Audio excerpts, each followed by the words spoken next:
I'll go ahead and get started and allow people to trickle in as they come. So once again, my name is Cadelia Troublefield. I am a Deputy Project Manager with Griffin and Strong PC, which is a public policy and law consulting firm based out of Atlanta, Georgia.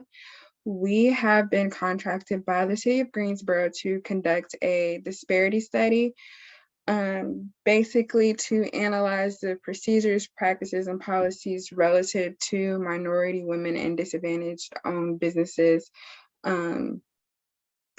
within the Greensboro marketplace. So first off, I would like to thank you all for coming out to today. We're doing this just to hear voices, just to hear your opinions. If you have any based on if you've attempted to do business or if you have done business with Greensboro, just hearing your experiences and your perspectives, things of that nature.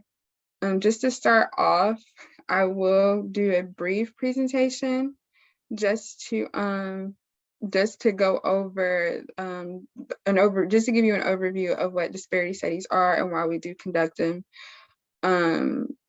things of that nature. So just give me 1 minute and I will share my screen. Then after that, we will hop right into the public hearing session of this call.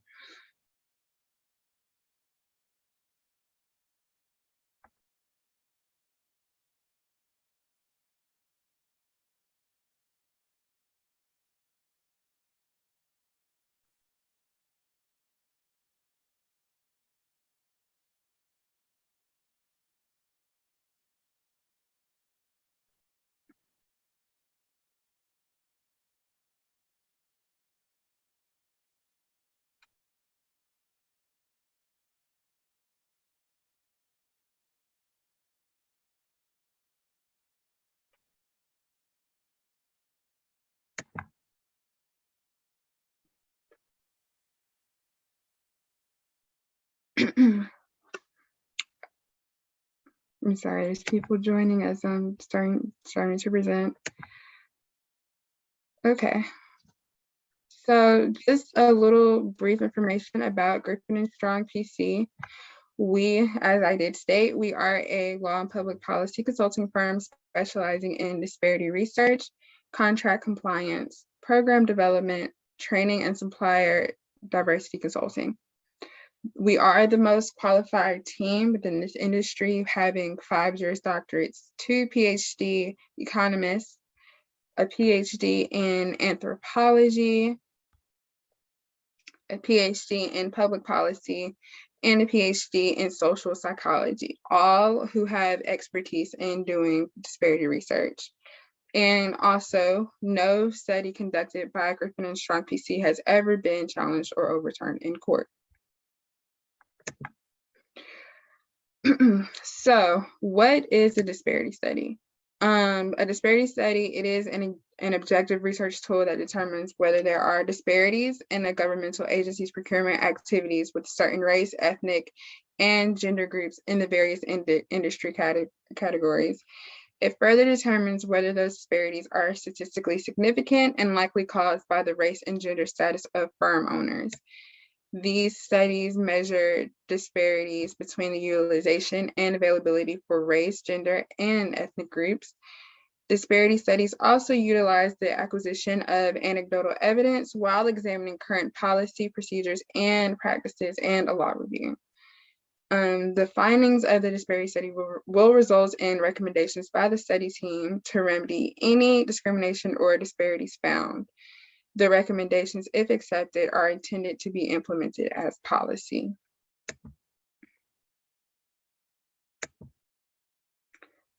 So just a little background, very, very short background of why we do conduct disparity studies. So basically, disparity studies, they form this factual basis for certain remedial contracting programs. And disparity studies kind of originated from a case back in 1989, which was the City of Richmond versus J.A. Croson. That kind of set the foundation of what a disparity study is and what it is, what's the intentions behind a disparity study. And then also just to highlight another case, which is within this jurisdiction, the H.B. Roe versus Tippett case, which is in this Fourth Circuit. Disparity studies, they basically the foundation of them is to have strict scrutiny for race-based programs, meaning they must have a factual basis and evidence, and there must be a methodology dictated by case law, and it must be narrowly tailored to remedy. So there isn't any room to over or under exclude any firms. So disparity studies, they practically do last maybe a year or so, basically because there are a lot of steps within it. It's a very robust process. First, starting off with a legal analysis, then a policy review.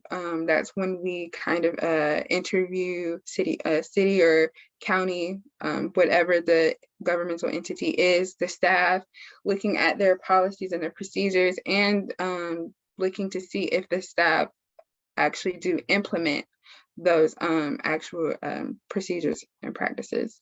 Then we collect and clean the data from that government entity, then doing a relevant market analysis, then a utilization and threshold analysis, then an availability analysis, and then a disparity study analysis. A disparity analysis, which is based off comparing the utilization to the availability of firms. Then we go into a private sector analysis, basically to see if there are any other outside factors that could control any types of discriminatory acts.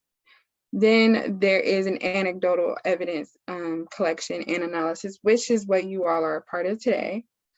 And then we wrap things up, basically wrapping it up, writing down all of what we are finding out of each analysis, compiling it all together into a final report with recommendations based off of what we find.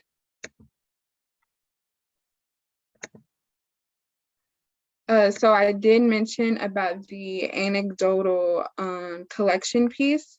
So I do want to go a little bit more into depth about that, since this is what you all are a part of today. And this is basically the role that you all play inside of these disparity studies, because it is important to hear from the actual business community that we are doing research on. We first start off with an informational meeting, which we did have at the beginning, just to highlight and to let you all know that this is what is going on, and letting you know how you can get involved and what to expect. Then we do have anecdotal interviews, which is we do one-on-one interviews with firms. We do a survey of business owners, which we haven't necessarily done this quite yet. We're still in the works of putting the survey together for you all. But to let you all know that everybody who was on this call, you will get a direct link. You will be emailed a direct link whenever this survey goes live. Then we do public hearings, which is what you all are a part of tonight. And we had one yesterday as well. We do focus groups, which is kind of like anecdotal interviews, but it's more so in a group session. Then we do organizational interviews, which is where we get in contact with the local organizations that are actually hands-on with the business community, just to get their perspectives on things. And then we do have a designated study email and a website. And business owners we do suggest or recommend that if you don't want to participate in any of these other things that I talked about, the email is always welcome for any comments that you may have.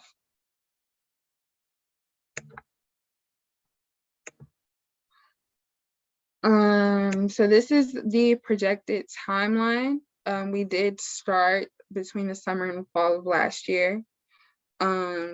right now we are in this winter and spring era where we're still gathering the anecdotal evidence. And then, like I said, we will be launching that survey soon. And then we're also preparing the data, getting it cleaned for the statistical analysis, and also gathering data for the private sector analysis for our statistical analysis, which will happen within the summer. And then we hope to wrap it up by the fall of this year. So how you can get involved. First off, congratulations, because you all are involved today.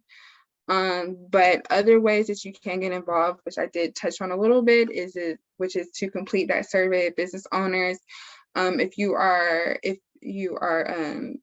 If somebody reaches out to you for an interview, please agree to participate. You all are attending this public hearing today. And then if you are also contacted for a focus group, please join that as well. But if you don't feel comfortable doing that, this is the designated study email. So you are more than welcome to leave comments on that email. I monitor that email daily. So the email is always open. And yeah, it's just very, very quick. And then this is the designated study website that you can, if you want to get a little bit more information, because I did really hit it really quick, so we can go ahead and get into the public hearing session of this call. But just go to the website, and it kind of goes more into depth of the methodology, kind of explaining what each step is. So you're more than welcome to check out the website, which is greensboro-disparitystudy.com. And then you can also connect with Griffin and Strong PC and to see the other work that we do with our website at www.gspclaw.com, and then also checking out our Twitter and our LinkedIn. So before we start into the public hearing session, I am taking time to for any questions that you may have about the PowerPoint, if you have any.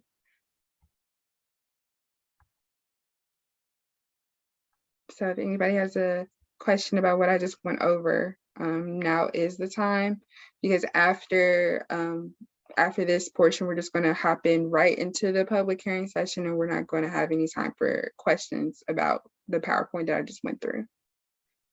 So if you have any questions, please feel free to ask right now.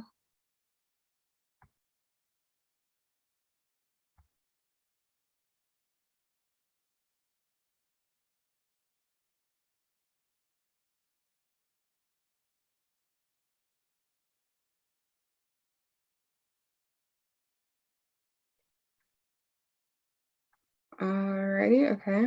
So I guess there are no questions, which is totally fine. So we could go ahead and hop into the next portion.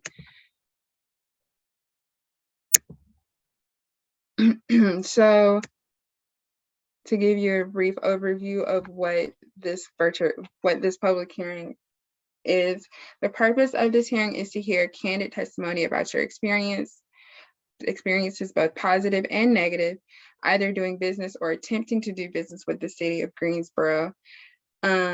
Everything said during this hearing will be available for public record, but GSPC's final report will not publish the names, business names, or other affiliations of individuals who give testimony. We are not soliciting questions, but commentary only.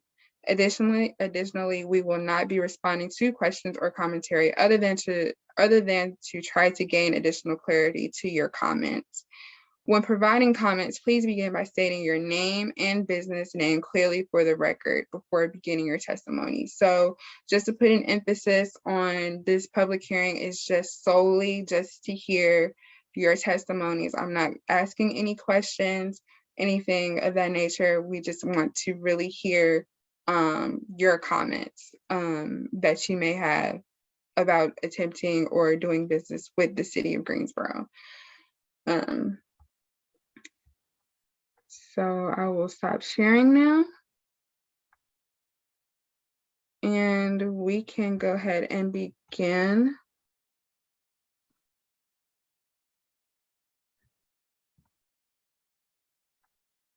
So yeah, just putting emphasis on, I'm not asking any questions. The floor is now open for anybody who would like to speak. We do have 40 minutes until 6. If we do go over, then I'm more than welcome to stay on the call to hear everybody's comments. So okay, I see we do have Miss Elma Harrison. She did raise her hand. If you can, please state your business name for me, please. My name is Elma Harrison. I'm the manager and founder and director of Dynamic Images International LLC. Mine is more of a universal comment. And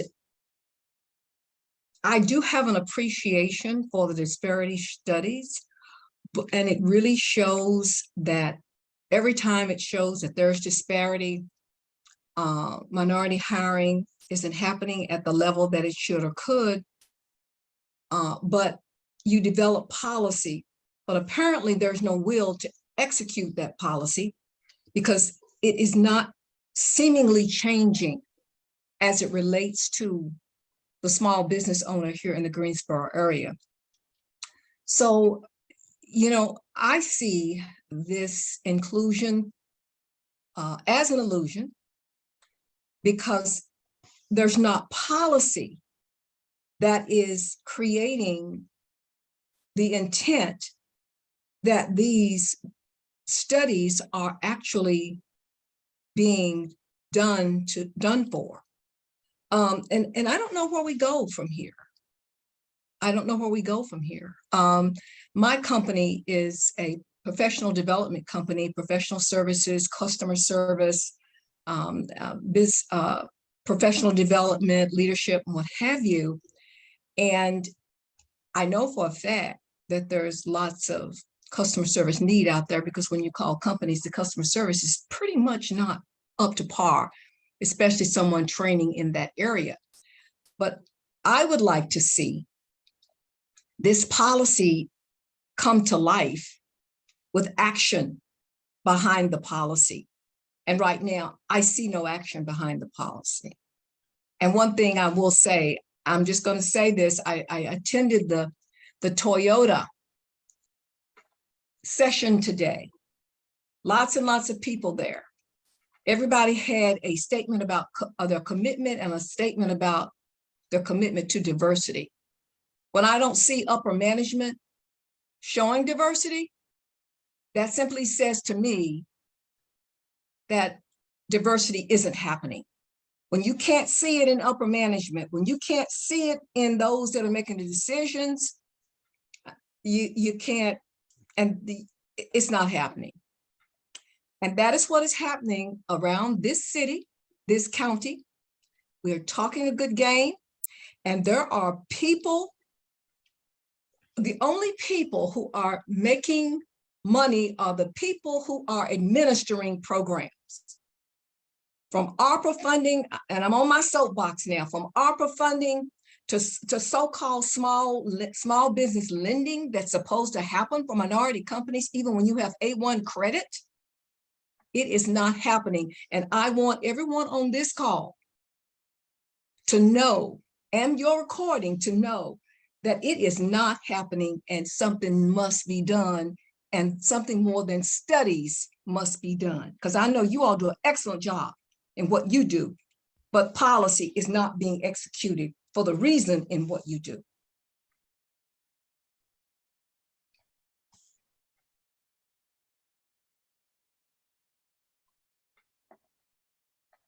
And I believe that's why you have so few people on the phone. People have just gotten frustrated.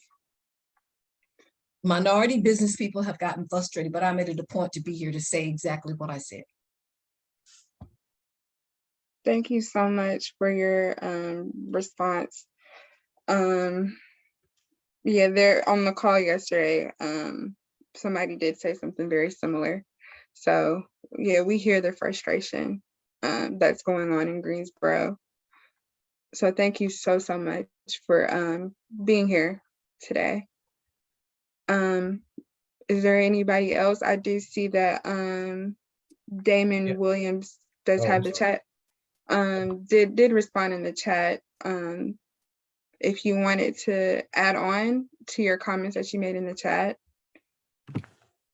Yes, my name is Damon Williams, and I was in business some 10 plus years ago. The name of my business was Goodney Blackman Services. And it was a service business that branched out into commercial moving, commercial cleaning, carpet cleaning, hardwoods, tile floors, you name it. And I didn't have much involvement with the city per se, but I got a chance to see how corrupted and corrosive these systems are. And to second what Miss Eleanor just said, it's horrible. The sad fact of the matter is Guilford County Schools is just as bad. Guilford County is probably worse. Access to banking is horrible, almost non-existent. But what I would suggest, and something we're trying to do now, is network with as many folk as you can, take the study, which is a tool, somewhat like a hammer, and use that hammer. That's what I would suggest. And that's what I intend to do with some of the organizations that we're partnering with now. So I look forward to the final piece, and hope we can put it to work. Okay, thank you so much, Mr. Williams. Can you one more time state your business for me? Well, your business that you did have. Gooden E. Blackman Service, Gooden E. Blackman, BLACKMON Services. Thank you. I apologize, Mr. Dan Schaefer, for interrupting. I know you were about to speak. You can go ahead, sir. Yeah, thanks. My name is Dan Schaefer, and I work for Froling and Robertson. We're engineering consultants, and we're a North Carolina hub firm and minority owned. And we're not headquartered in Greensboro, but we do have what I consider a significant presence in the relevant marketplace. Like 60 people, but it's less than 25% of our total workforce, so we don't qualify as a City of Greensboro minority, and just wasn't sure if that's something that was up for consideration as you go through this evaluation. That's all I really had to offer or request, just to see if there's any consideration to lowering that percentage from 25%, or knowing how how it arrived at 25%.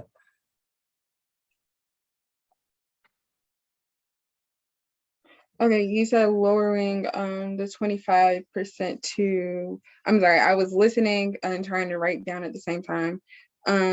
Request to lower the 25% in regards to, what was it, sir? The number of your total employees that work in the Greensboro relevant marketplace. Mm-hmm. So we're less than that, but that seemed, for at least for our firm in particular, it seemed like a high number, because we have about 60 people, but that's not 25%. So we're not a small business. We're not huge either, but we think we have a significant presence with 60 people in the marketplace. Mm-hmm. But that's less than the 25%. So we don't qualify as a minority business in Greensboro, yet we do in many other municipalities and the statewide hub system. Okay. And one other comment I will make, we as small Black businesses are losing a lot of our business to well-capitalized white businesses that are now purporting to be minority businesses because they are led by white females. And I don't know what can be done about that, because that category is considered a minority, but those well-capitalized businesses seem to get most of those contracts when it comes to professional services like leadership training and some of those other types of services in the area that I'm in. The more well-capitalized companies, as I said, that are predominantly white companies with white female at the helm, seem to get the business more so than we're getting the business. Okay. It's another point I want to add to what I had just said. So would you say that these well-capitalized businesses, basically saying that having the the white woman as the so-called owner of the businesses, would you say that maybe these are fronts, or in your opinion, You can call it whatever you can call it whatever you want, but it's happening. I'm gonna be real candid. You can call it whatever you like. And I'm being very candid about it. And when Damon spoke to some of the kinds of things that's going on, this is one of the kinds of things that's going on. Okay. And I don't know if you can call it fair or whatever, but all I can say is because we don't get the capital, because we don't get the lending that we should be getting as small business people, that does not allow our companies to be as well capitalized when it comes to being able to take on these contracts. Because you've got to be able to buy the equipment and all the kinds of things that you have to buy to tool up for these contracts. And if you don't have that, then obviously it's going to go to the companies that are more well capitalized, and many times that ends up being the ones I've described. So that's a comment that you need to put in your comments as well. Yes, ma'am. And it keeps happening. You know, you were saying that this is happening in Greensboro. You know, I have colleagues all over the country that are small business people. This is not the things that I'm talking about. The things that I'm talking. Yes, I am an advocate, and I will speak up, and that's why I have my face on this Zoom, because I have friends all over the country that are entrepreneurs, and they're having the same. This is not new. What I'm talking about, all I've said previous to this, it's not new. It's happening all over. And there is no will. There is no will to change the trajectory of the discrimination, of the racism, and all that's going on with what's happening in this situation. Because Can I chime in? As I said, I saw with my own eyes today what happened at the meeting that I went to with the Toyota folks. And they were talking about diversity, and I didn't see the diversity. And if I can't see the diversity, to me, it's not there. And whoever wanted to chime in, go for it. Yes, ma'am. So as a white male owned business, I feel the exact same way to an extent as you do. You know, race, I feel like, plays a large role in government solicitations for all sorts of potential jobs.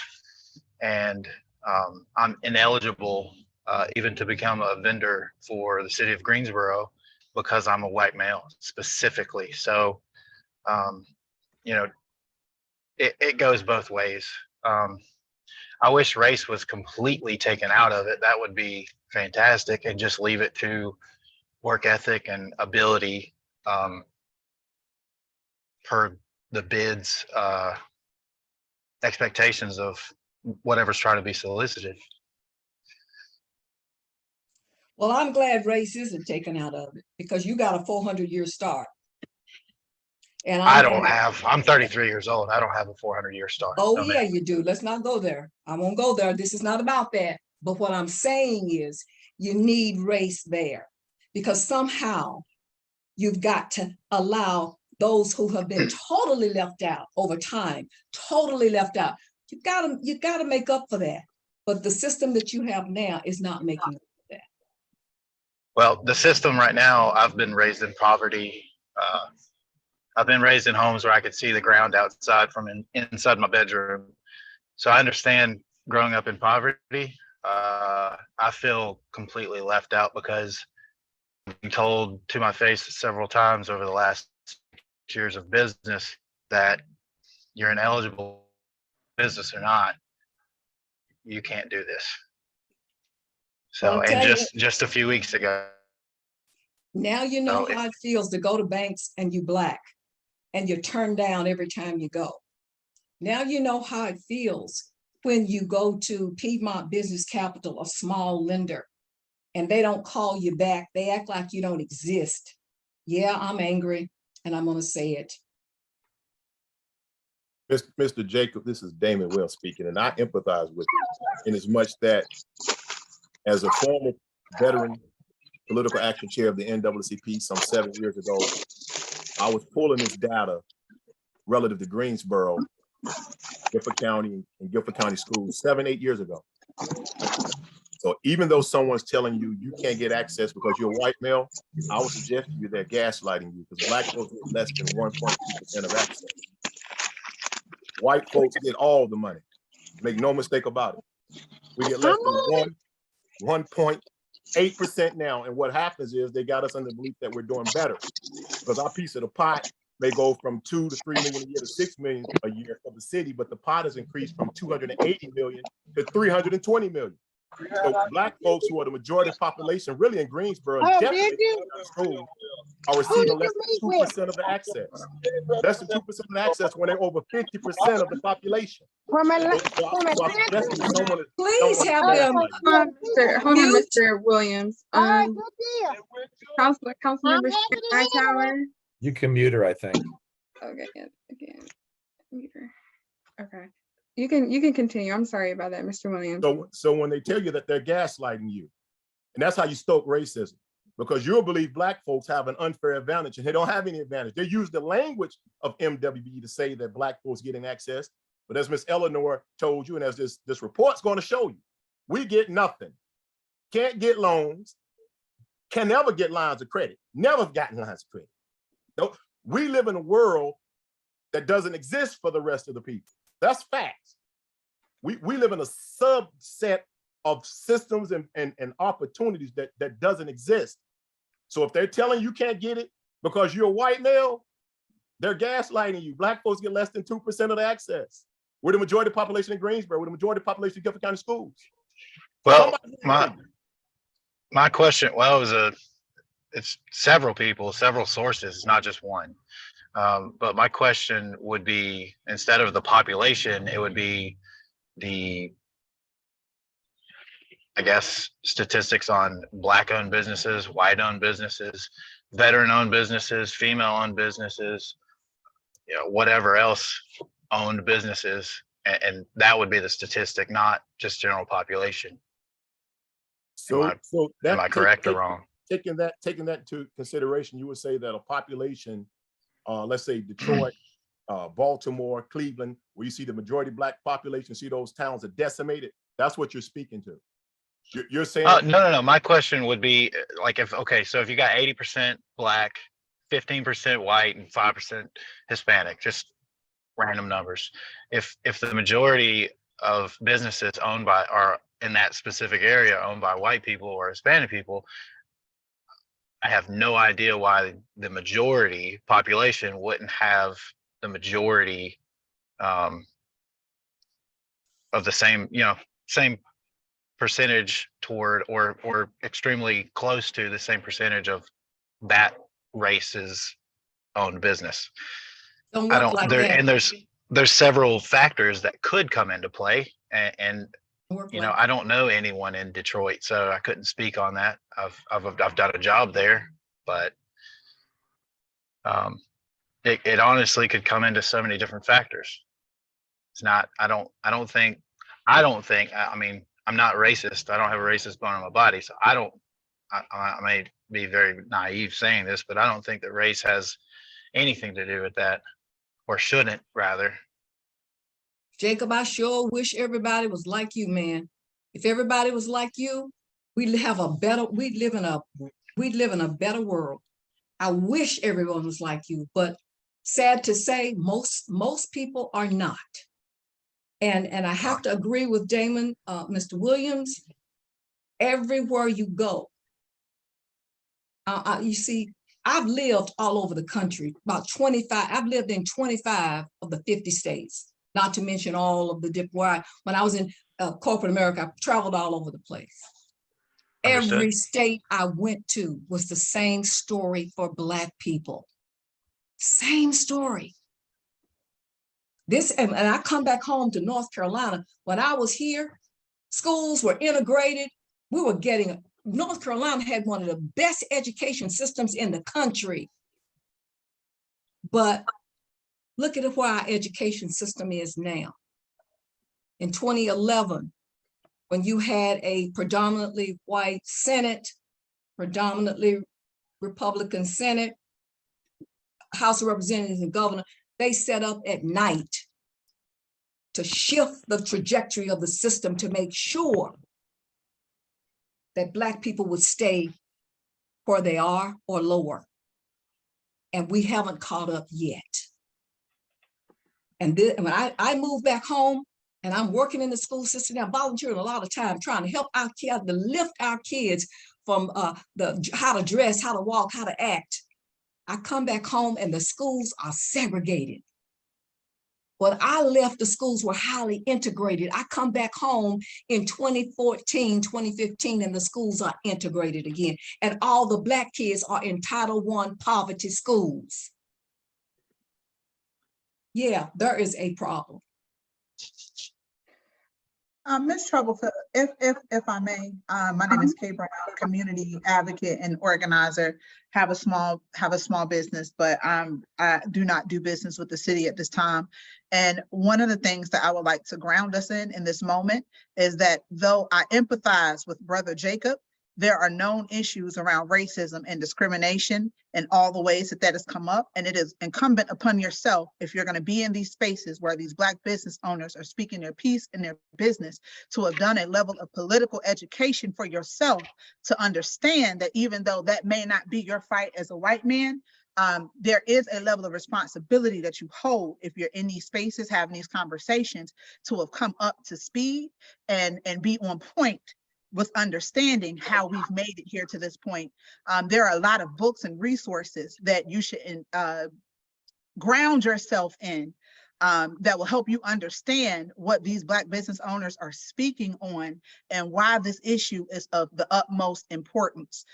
If I understand that some folks, based on the defunding of our public education, among other things, even for white folks, even for poor white folks, that we do need to do a little bit more work as a community. But again, I will say we have a majority white legislature that also controls the funding around the education, and is also working to control what is taught and what is not taught to our students in school. And I think that as a person who is 34 myself, we have probably both been victimized by the lack of robustness in the curriculum and the histories that it teaches, because it goes beyond MLK died on a movement cross for our sins. But for the conversation that we are having today, we cannot argue or we cannot hold you through the back and forth that gets us to how we've gotten to this point. What we're trying to work on now is how we are solving the issues and how we are holding accountable all of our elected officials, administrators, managers, etc., to fix the wrongs that have traditionally harmed our people and our businesses. So if you would like to know some books, my email is misskbrown22@gmail.com, and I can send you a reading list that can help you understand the plights of what the folks here are saying today. But I do not want us to get caught up in trying to bring our other folks along with us, because we need to be talking about the solutions and what the city of Greensboro is actually going to do to rectify the harm that is caused to Black businesses and to the Black people and residents in this city. Thank you, Ms. Troublefield. Thank you so much, Ms. Brown. And I do want to add on to that point, just to get us back on track here, that we are talking about experiences doing or attempting to do business with the city of Greensboro. Right. So I do want to go ahead and just get back on that topic, just so we don't have, I don't want to get the conversation derailed here. So we can just go ahead and just stay on topic. Mr. Well, Jacob, if Ms. you Troublefield, this is Councilwoman Hightower. I'm listening, and you're absolutely correct. So all the comments are fine, but we really would, and I'm an elected official in this city as well. I want to hear from people who have attempted to do business with the city, what the barriers are. And if there's good or bad, we need to know that. We need to hear that. And that's why I'm on today. So hopefully we can really get to the root of the issues so we can solve the problems, because we got to fix them. No question. Thank you, Councilmember Hightower. And just to go back to Mr. Jacob, I do want to, just for the record, to get your name and your business, if you can state it for me. Sure. For the It's Jacob Jacob Hone with Hone Welding.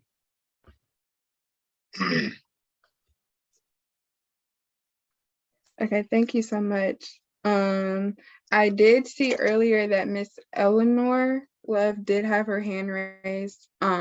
If you wanted to, just to add to the conversation of the basically the purpose of this call, attempting to do business, or if you have done business, what was your experiences? Just to reiterate that. So Miss Eleanor, if you want to add, So, one, I appreciate everyone's perspective, and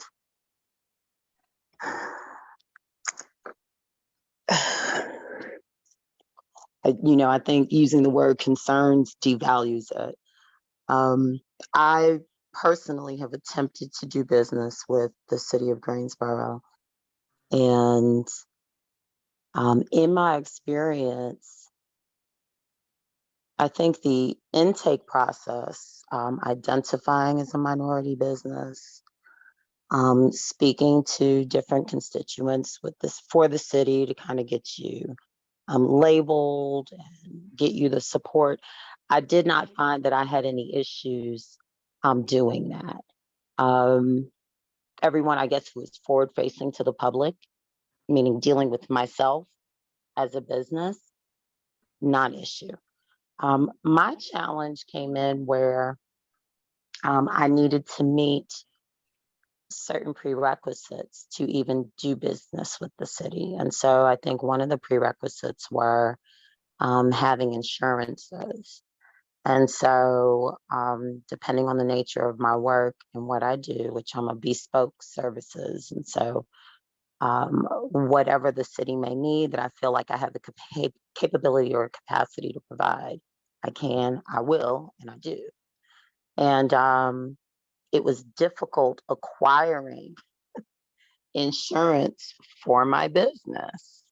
And the city could not help or support with that. And so I did jump through several hoops, eventually got what the city needed so that I could be identified as someone that they could do business with. But then the city had decided to no longer offer this program. I think it was tabled.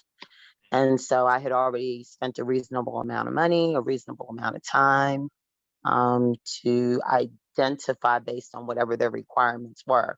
And so that was a little off-putting in going back and dealing with the city. I did not tell you the name of my business, SECI Global. And so what we focus on are strategies for equity and communication and impact.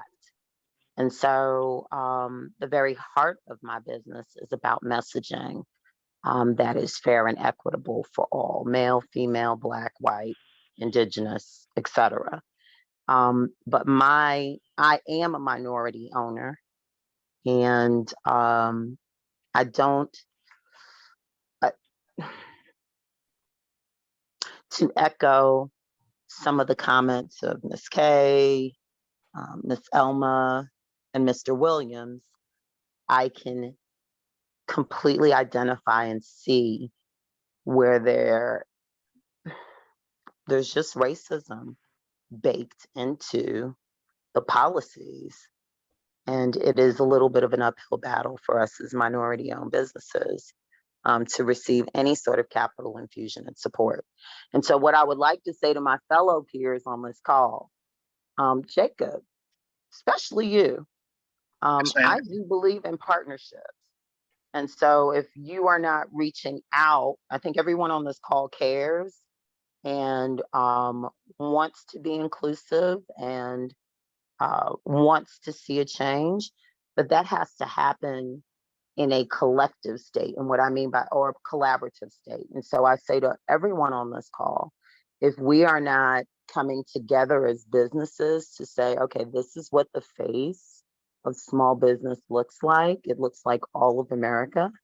And we have the power, the capacity, the wherewithal, and the drive to do this work that you're asking us to do. And I think, when you when we go out and bid for these contracts, it needs to be partnerships. And I think it would be less likely that we would be turned down if, I don't know, 4 or 5 organizations are sitting on one contract to bid. And so, that's my 2 cents. I hope it's worth something. If anyone would like to connect with me about anything collaborative, my email is E for Ellie or Eleanor, last name Love, LOVE at SECIglobal.com. I will place that in the chat, and I'm all about collaboration. So thank you, and thanks for listening to me. Thank you so much, Ms. Eleanor. Just to get some clarification, you said that the issues that you faced was in regards to acquiring insurance for your business. I'm trying to make sure I didn't hear any other issue that you had when you were trying to attempt to do business. Well, yeah, it was insurance, and yes, correct. Okay. Thank you so much. I think somebody else did have their hand raised. I'm not sure if I missed the person who did. Tyrus Davis. Okay. You can go ahead, Mr. Davis. Okay. Good evening. Well, my name is Tyrus Davis. I am a minority-owned business. I am the owner of Davis Transport here in Greensboro. I have to apologize. It's been a really long day for me. Got up really early, and but I needed to be at this meeting. But there's a lot going through my head right now. And I am sitting in a truck, so hopefully there's not too much traffic or that you can hear in the background. But I want to thank everybody for their comment earlier. I would also like to thank Ms. Carter for her work that she's done with MWBE, and also Ms. Hightower for the work that she's done for the city. Personally, for me, I've done a good amount of work with city contracts, but at times it can be, it seems like smoke and mirrors. Speaking personally from some contracts that I've been on, one I'm currently having an issue with.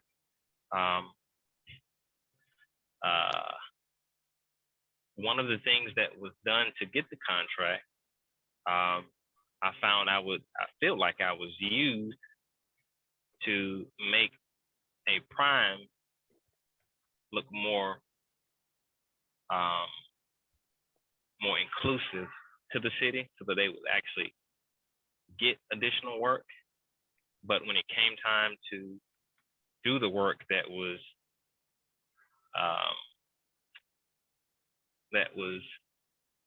expected, it was a smoke and mirrors thing. And that's on one project, because what happened is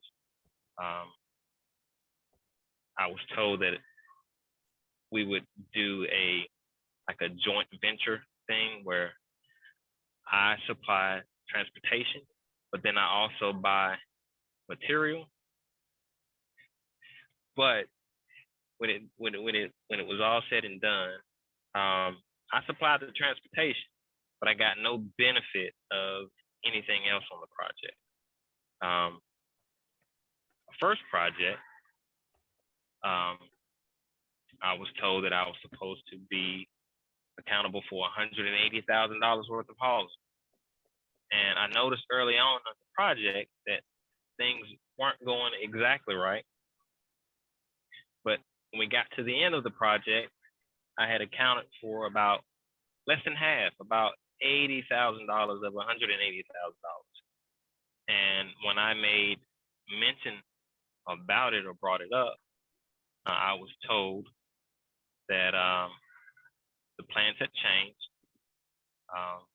and that what I was supposed to be, or what I was actually promised or had agreed upon in the LOI, which is the letter of intent to the city, that was pretty much thrown out of the door. And at the end of the project, the primary came to me and asked me to sign a a revised LOI. For a small business, $180,000 is not a, it's not chump change. It's not a small project, but to count on,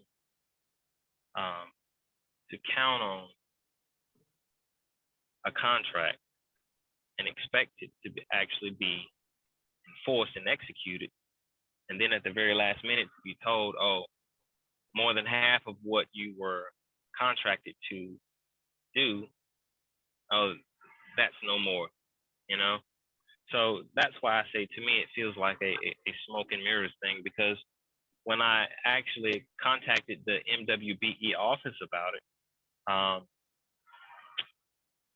the gentleman that I was talking to set up a meeting for me and the city engineer to meet with my contractor, the primary contractor. And before that ever went through, I mean, within 5 minutes, the primary contractor was calling me irate. And he said that he got notice from the city that the sub, which is me, Davis Transport, was complaining that I didn't get the work that I said I was going to get. I didn't complain, but I did make mention of it. So that, to me, those two situations there, is why I feel like there is a lot of smoke and mirrors to the program. Now, I have to give compliments to the people in the MWBE office, because they do work hard, but there's only so much that they can do when you have city employees, city managers, or construction managers who backdoor them. I know at once before, me and Ms. Carter talked, and she had told me about some work that I was supposed to get from another contractor, and that just never happened. The guy just never called. Even though he got our information, he just never called.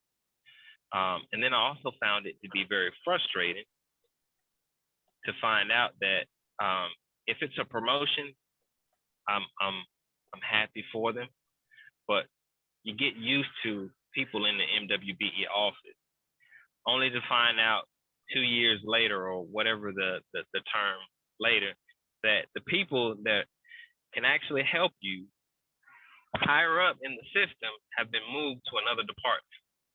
So it's very frustrating. And when I first got into this business, dealing with the city, I heard other contractors talk about being what's the word? How did he put it? Being not sourced, inspected out of a job. the inspectors on the job for city employees just made it absolutely difficult for the contractors. And being a business owner, I think it was Jacob or Mr. Cook, someone spoke and they said that they wish that it wouldn't have to be about race, but inherently America is about race. When you go outside of the US, you don't have black or white. If you're from Nigeria, you're Nigerian. If you're from Zimbabwe, you're Zimbabwe. You're a Zimbabwean or Barbadian or whatever.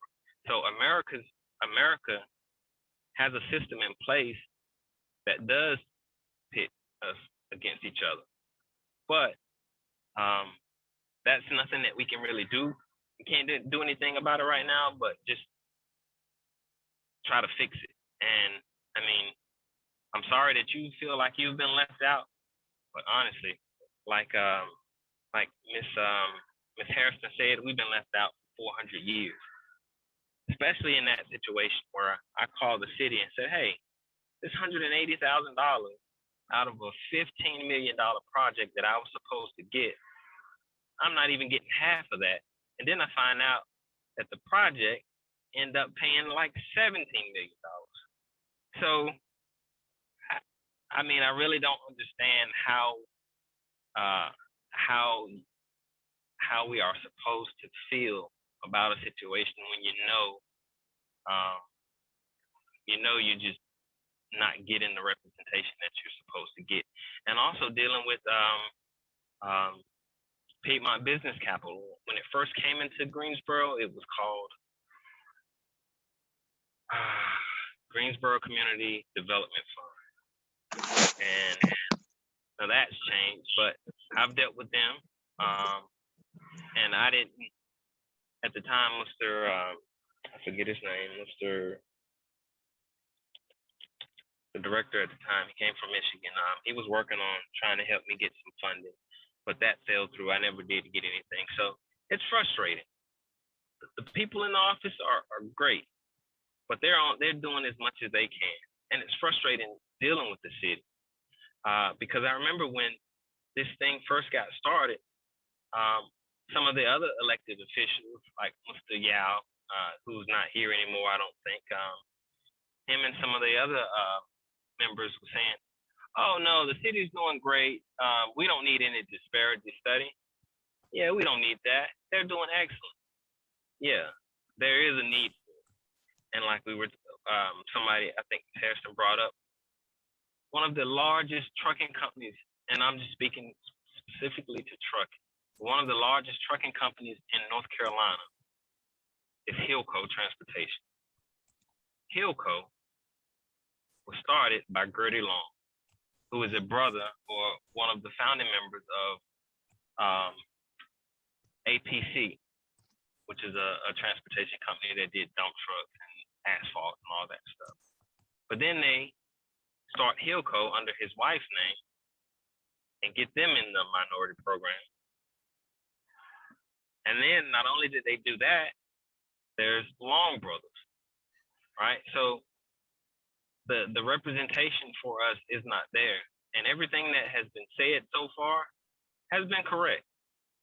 And it's frustrating for me as an owner and a citizen and a taxpayer who actually gives it to the city. Oh my goodness, it's frustrating.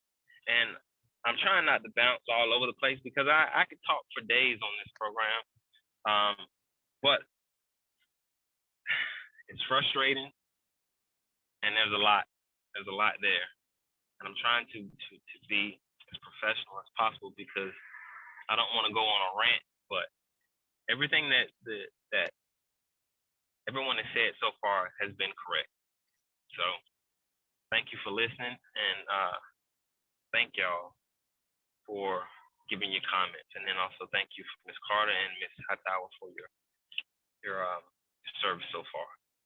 Ms. Troublefield, I want to say thank you to Ms. Gwen Carter and to Councilwoman Sharon Hightower as well, because I'm going to tell you this, the one contract that I got with the city of Greensboro in 2018, the first time I tried, it didn't happen. But all the people that applied for that contract, Ms. Carter called everybody in, and she coached us on how to fill out the paperwork. Not only me, she coached others on how to fill out the paperwork. And the second time around, I actually got the contract. And that was the one in 2018. And Ms. Hightower has helped in so many ways. So I want, before we get off this call, those two women are warriors in this fight that we are in right now. And thank you very much for listening. Thank you, Ms. Harrison, for your comments. Yeah, it is after 6, but we're still staying on the call. If everybody is okay with that. I do see Jacob has his hand back raised. Miss Cynthia did say she wanted to make a comment. And then I see Mr. Davis, looks like if you want to speak again too, to add, but just to go into order with everybody who said they want to make a comment, we could, if that's possible, we could do that. So Jacob, you do have your hand raised, then we will go to Miss Cynthia and whoever else after that. Now? Mm-hmm. Okay. So as far as federal government programs, I've reached out for solicitations there. I've been refused because I was a white male. on ips.com or .org, whichever it is, but it's solicitations for the state of North Carolina, same story. And then I was called in for a small welding job that I did, and I tried contacts here in Greensboro, the city employees, to become a vendor for the city of Greensboro, and was refused because I was a white male.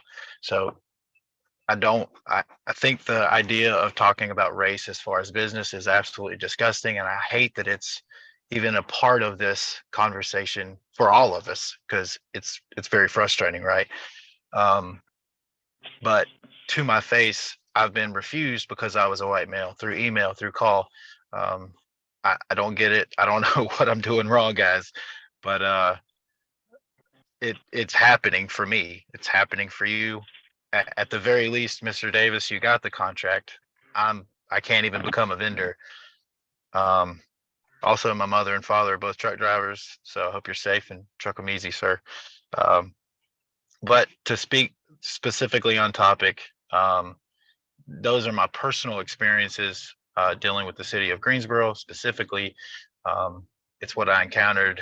That was probably early fall, late summer, 2022. So, I mean, that's pretty much it to speak specifically on point. So just to clarify, so you're saying that you were, through emails, you were discriminated against for being a white male. There were no other factors or barriers that you faced. In Greensboro, it was verbal. But for the IPS and federal contracts, internet-based stuff, that was all either a phone call or through email. Yes, ma'am. So I'm talking about like specifically with the city of Greensboro. You're saying that you have not been getting contracts specifically because you are basically, it was said verbatim, you are a white male, so you're not getting business. Verbatim, white male. I could not become a vendor because I'm a white male with a small business. Verbatim. Okay. So you mean to tell me y'all get over 90% of the contracts, and you one of the few white men that get discriminated against because you are a white man? 100%. That's the truth. I don't know statistics where y'all getting this stuff. I have no idea, but I have no problem getting work. I'm sitting here at a business where I'm about to do an emergency call. Like, people call me off Google. So it's not about, I don't have any work. It's specifically with the government, or, in this case, a municipality. I can't, I'm ineligible. So this is Councilwoman. At all? Have you actually went through Griffin and Stone and read some of the historical disparity studies? Have you gone onto the city website and actually pulled the data that is open data on the website to actually look at the percentages of who are getting these contracts? Because if you look at that, the sheer number of it, period, refutes the thing that you're saying. So there may be another qualification that is maybe missing, where if you're trying to go through MWBE as a white man, no, you do not qualify for that 3% of the portion, but you clearly, your folks have been qualified for the other 90 some odd percent. Ma'am, we're all Americans. We're all citizens. But my question, it's not about your folks to me. Yes, well, sir, I'm sorry. The reason we're on this call today is a public hearing to hear from businesses who have traditionally not gotten any business or have had barriers. In my MWBE program, we have Minority Women Business Enterprise is a race-based program. And so I'm very sorry, perhaps maybe you didn't get the full explanation of that. And I'm nobody saying you're not qualified as a person or an individual, but it's even sad that we even have to have a MWBE program. But without it currently, we would not be equitable to get to do business.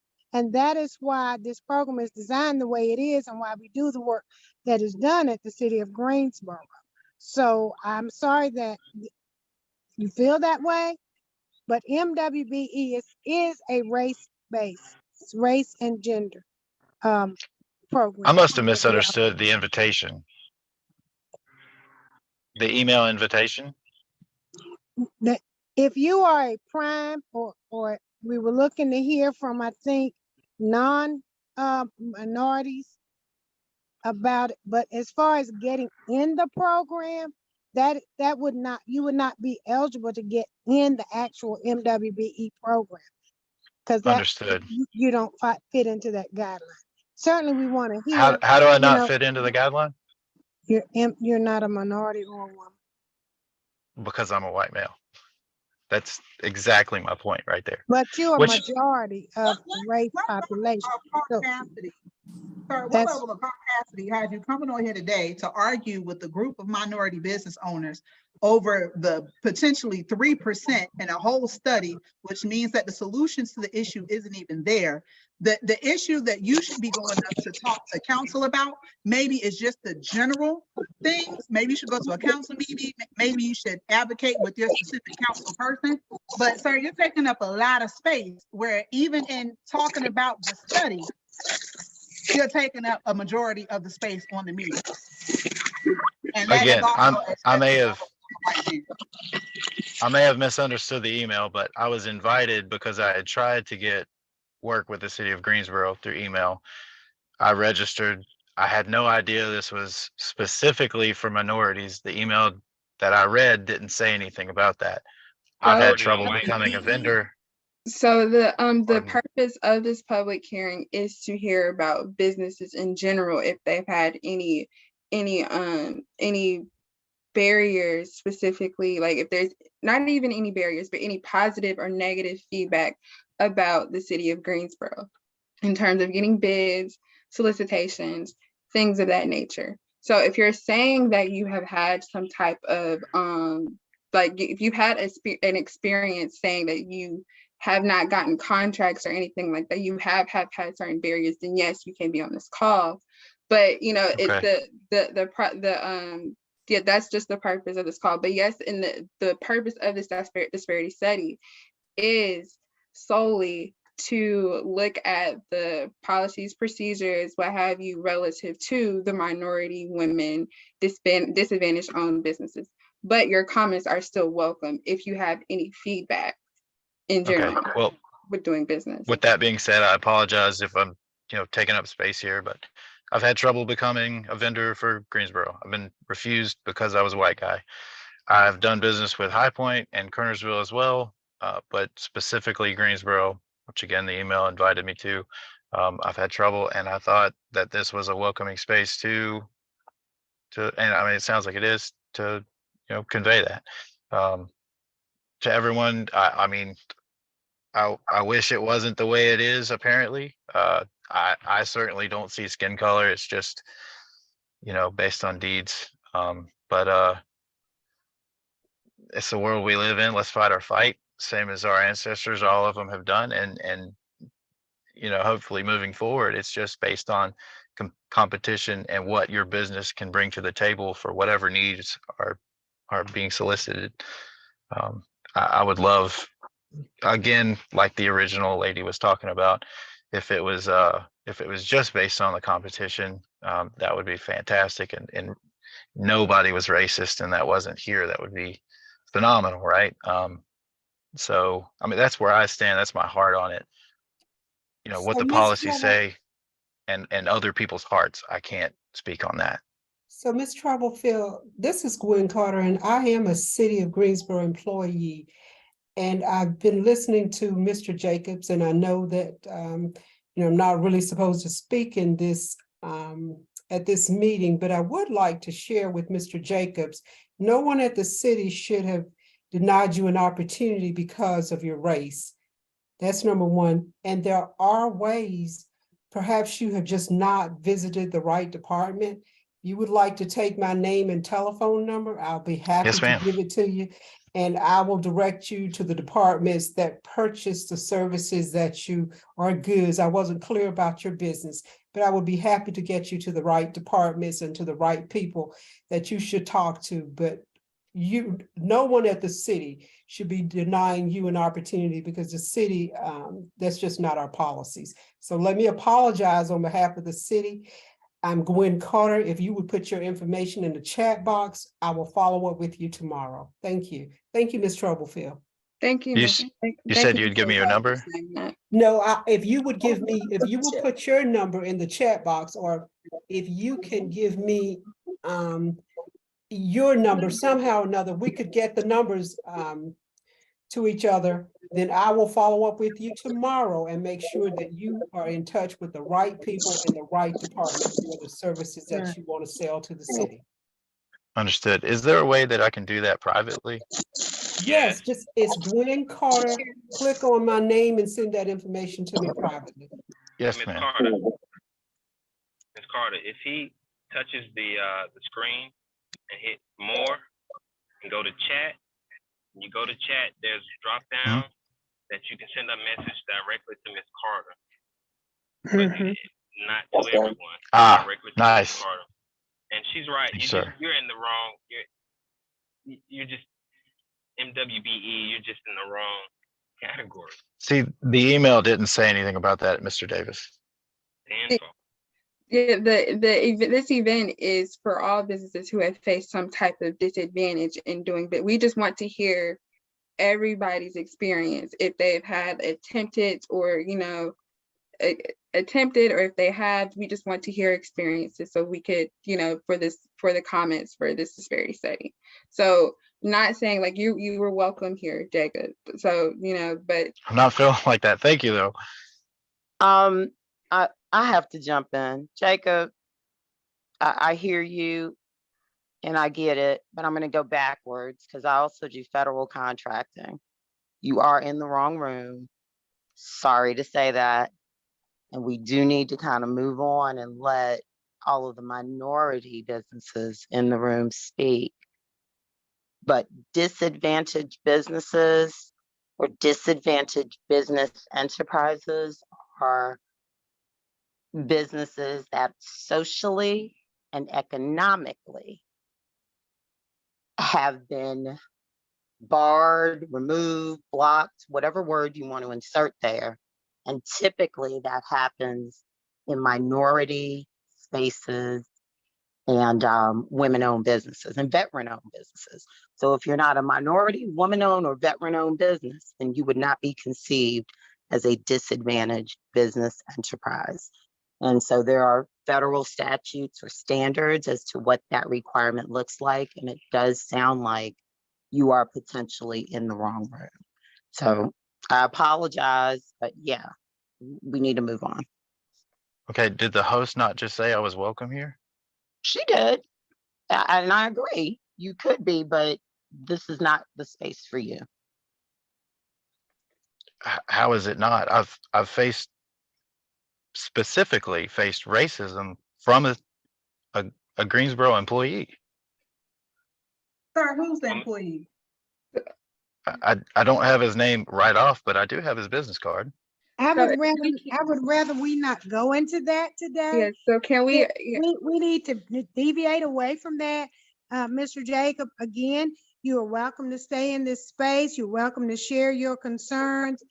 But as we come into that kind of conversation, let's just be honest. When you say things like that, it does kind of upset a certain race.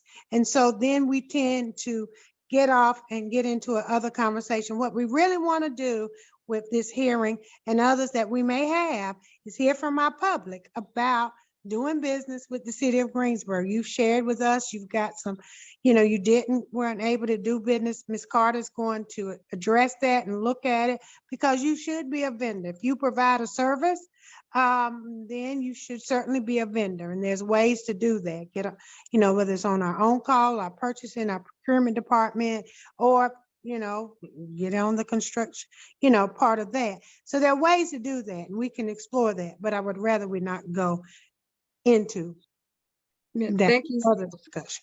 Thank you so much, Councilwoman Hightower. So, yes, Jacob, please get in contact with the two people that you see on here that is a part of the city of Greensboro, and talk privately about your matter.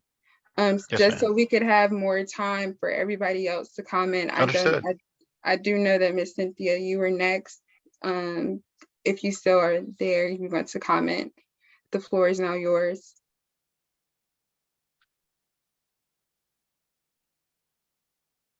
Miss Cynthia, if you're speaking, the mic or what have you, it's you're muted. We can't hear you.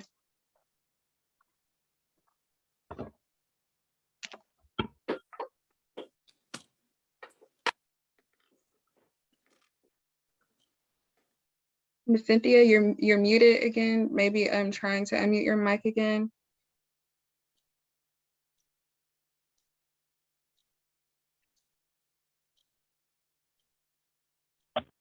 Okay.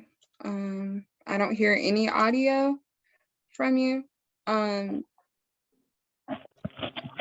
don't hear any audio. Maybe trying to leave and come back, possibly. Or also, I will drop the email inside of this call. I'll drop the email inside of this call so you can email me your comments as well, because it seems like your audio is not working. I cannot hear you. Can anybody else hear? I want to make sure it's just not me. Okay. Yes, Ms. Wilson, so if you can. Okay.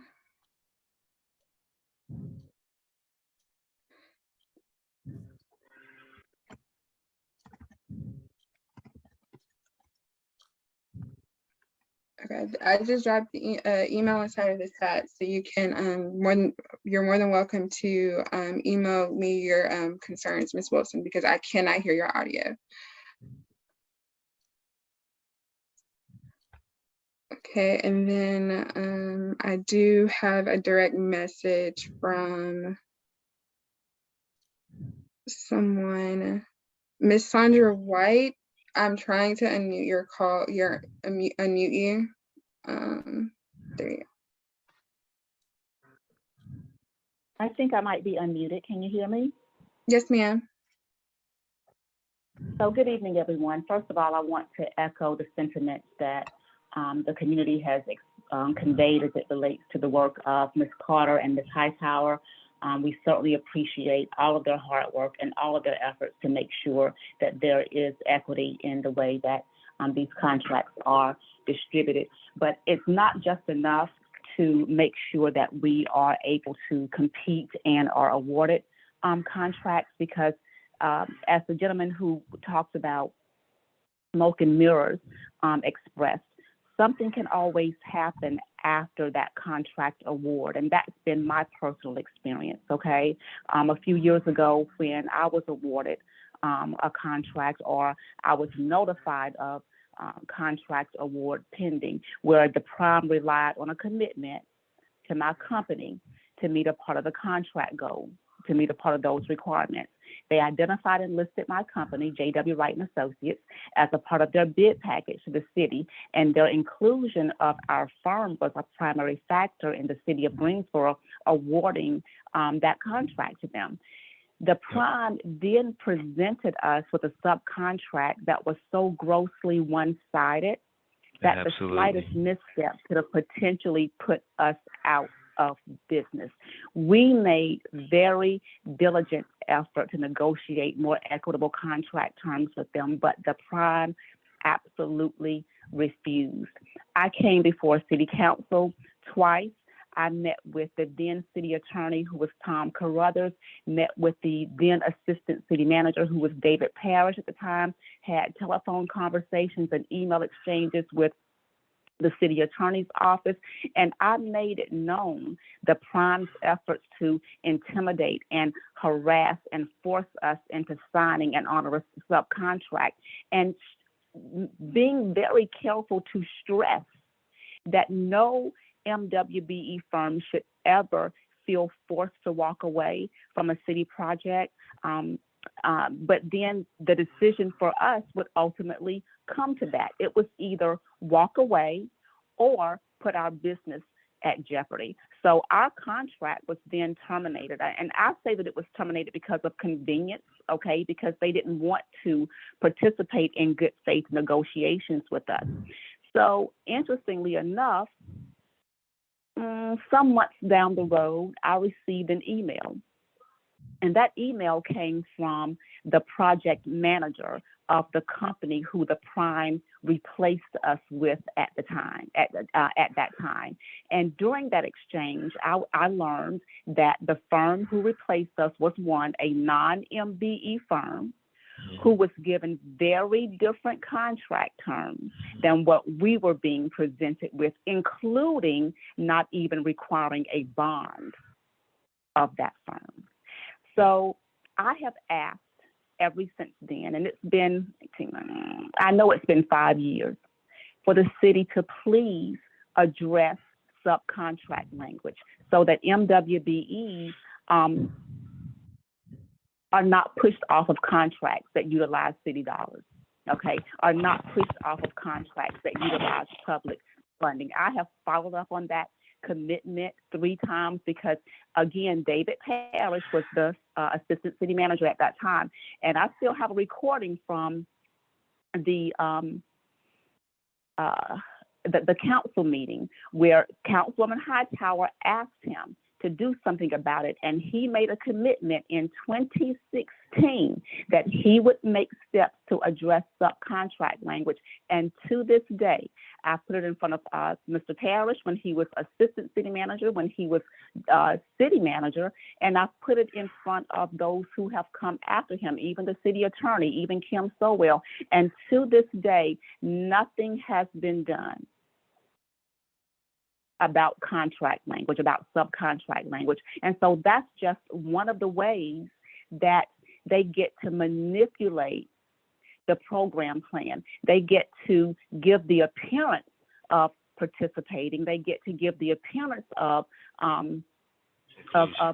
adhering to the program plan, but then find creative ways to get rid of us after the fact. And so more has to be done to make sure that we're not forced to walk away or forced to sign onerous subcontracts, putting our companies in jeopardy, or that even after we are awarded, or even after our numbers are used, that good faith follows through the entire contract, not just good faith to get the contract, but that's something that follows through the entire project. And so there has to be oversight and a commitment from the city to make sure that that happens. Can I add to what she just said? Yes. Yeah, I spoke to that a little bit earlier about being inspected out of a job by city inspectors, and then also the letter of intent, the LOI, which the primary contractors ends up sending to the subcontractor. Well, the LOI is what the primary uses to get the city contract. But by the end of the contract, before the contract even gets started, usually, like the young lady just said, the primary will send the subcontractor a completely different contract. And in that completely different contract, it's usually one-sided, like 99 to 1, 99% one-sided. And I've spoken about that before, and I'm dealing with issues like that right now. So we really need to make sure that the city employees at the MWBE program understand a lot of the projects that are being let, as they call it. When it's all said and done, the percentage of the work that's actually being given to the subcontractors, when it's all said and done, is nowhere near what was agreed to in the letter of intent, or the LOI. And usually it's gonna fall back on, well, the primary sent the secondary or the subcontractor a totally different contract, and they're going by that contract, not the LOI, which actually won the primary, the contract. Hopefully I didn't make that. The loopholes have to be closed. Exactly. The loopholes have to be closed. Miss Troublefield. Yes. Hello. I'm sorry. My name is Joe Wilson. I'm with ASJ Wilson Construction. I was trying to speak earlier, but you couldn't hear me. Let me see if I can get a video on.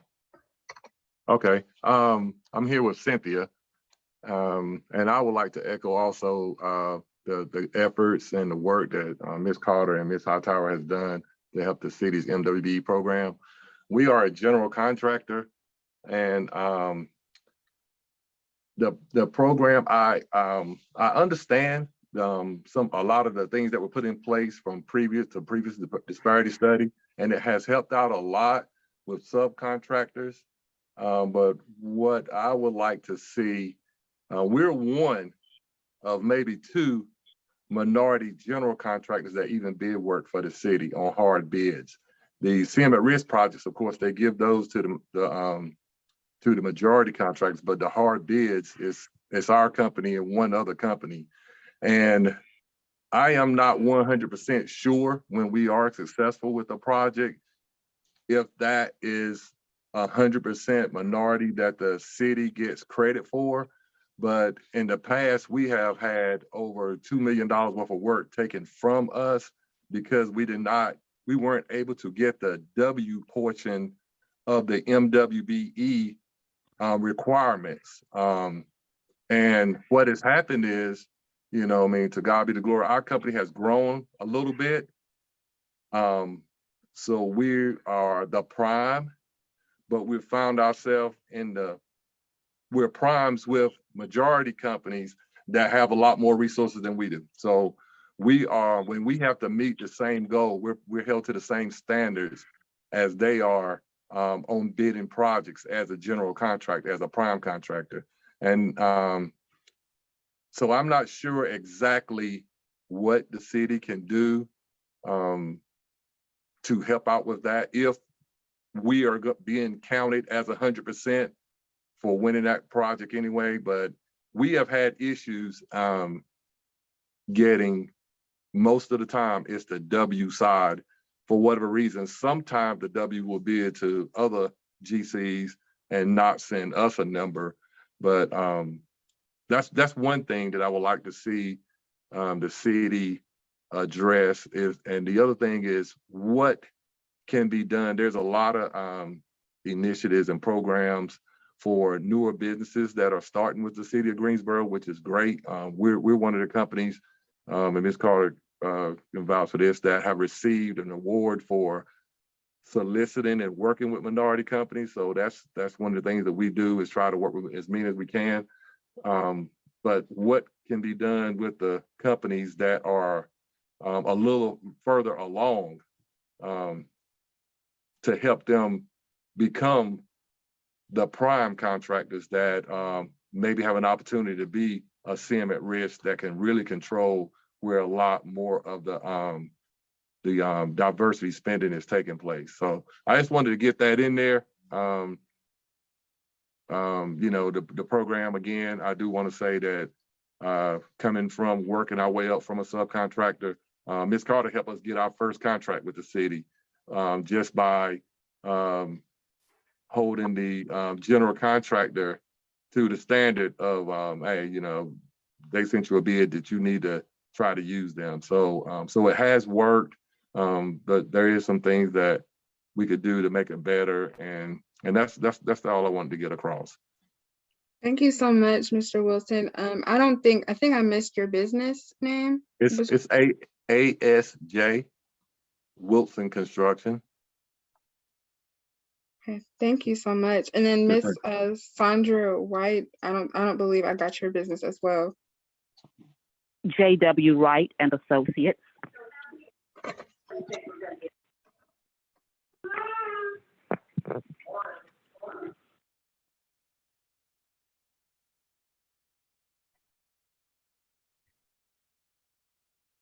Okay.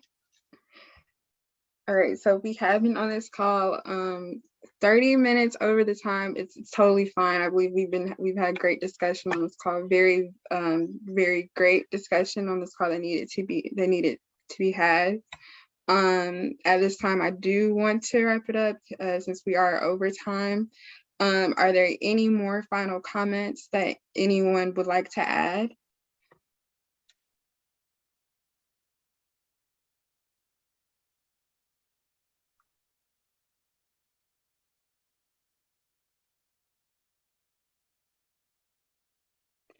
Okay, well, if there are none, then we can go ahead and wrap it up. I do want to say thank you to Council Member Hightower and Ms. Carter for being on this call tonight. And I do also want to thank everybody else that's on this call tonight. It was a great discussion. As I did mention earlier, we will be having a survey of business owners that we'll be launching. So, soon, and as I said, that everybody on this call will be getting a direct link to that survey, so please be on the lookout for that. And yeah, that's pretty much all that I have.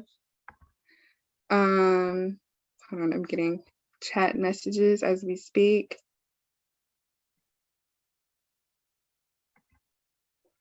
Ms. Brown, I would like to get in contact with you as well on the side. Earlier, I did mention about we do organizational interviews. So I will be reaching out to you separately, privately. Just wanted to let you know that.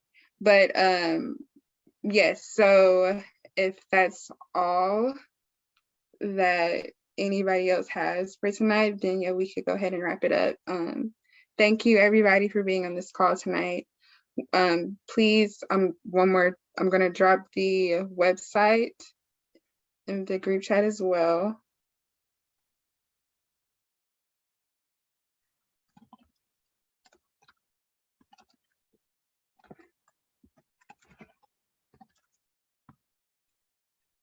Okay, and for anybody else who wants to know about the methodology of the disparity study, go to that website. And then the email is also in the chat. So if anybody else has any more responses or comments that they have, please feel free to email back. Email to email. And I do have one question. I'm sorry. When will we hear about the results of your disparity study? Right. Okay. So we're right now in the midst of still collecting anecdotal evidence. We're having interviews going on right now. After that, we're going to have focus groups, and then we also have the survey. But then on the other side, we still have the statistical analyses of everything to do. We're still kind of in the beginning phases of that portion. So we're hoping to have everything completed by the fall of this year. And the final report will be after everything is completed. We're going to have the final report hopefully by the fall, and then that is up to the city to release the report to the public once it's completed.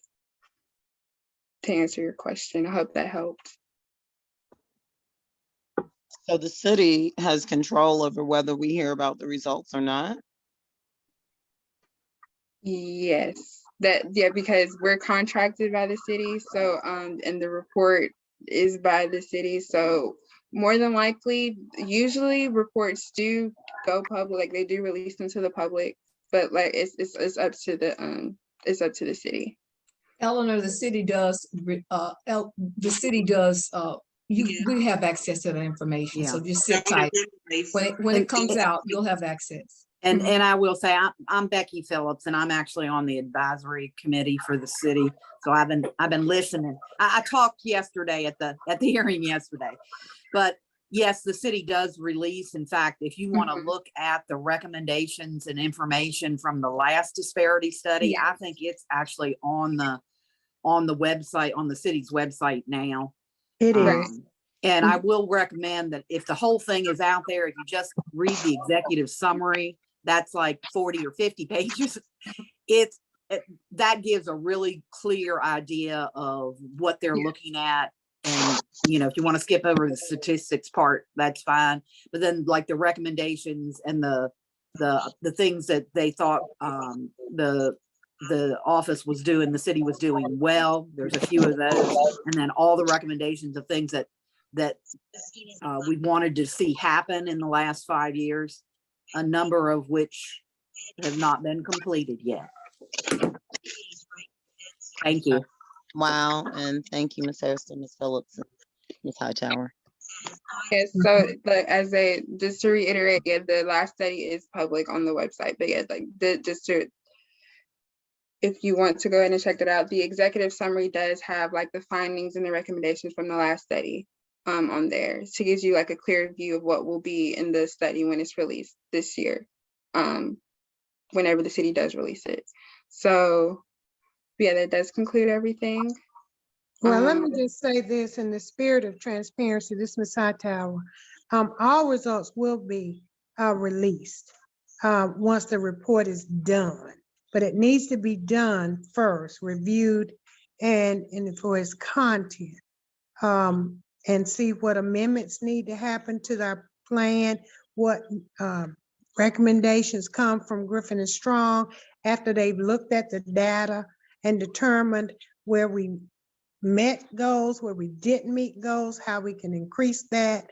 And probably we're going to change some things around good faith because the state has done some things around good faith. So all of that will be transparent. And we probably will do a reporting out once the disparity study is complete. And let me just say, the disparity study won't be complete next month. It will take a the minute. fall, right? Okay. All right. Thank you all for being here tonight. I appreciate it. I really learned from listening to you all. Yeah, thank you so much for everybody being on the call. And we could go ahead and wrap it up. And I hope everybody enjoys the rest of their nights and the rest of their weeks. Well, before we leave, I want to say again, thank y'all to especially Ms. Hightower, and also I'm sorry, Miss. Hold on. How did I forget your name? If I wasn't trying to. Miss Carter. Miss Carter. Yes, ma'am. I'm Miss Carter. I'm so sorry, but thank y'all, and also Miss Phillips. But thank you for the work that you do because it's important. Thank you. I'll be reaching out to you, Mr. Davis. I want to circle back about some things I heard tonight. Yes, ma'am. All right. Thank you. Thanks. Thank you, everyone. Thank you. Mm-hmm.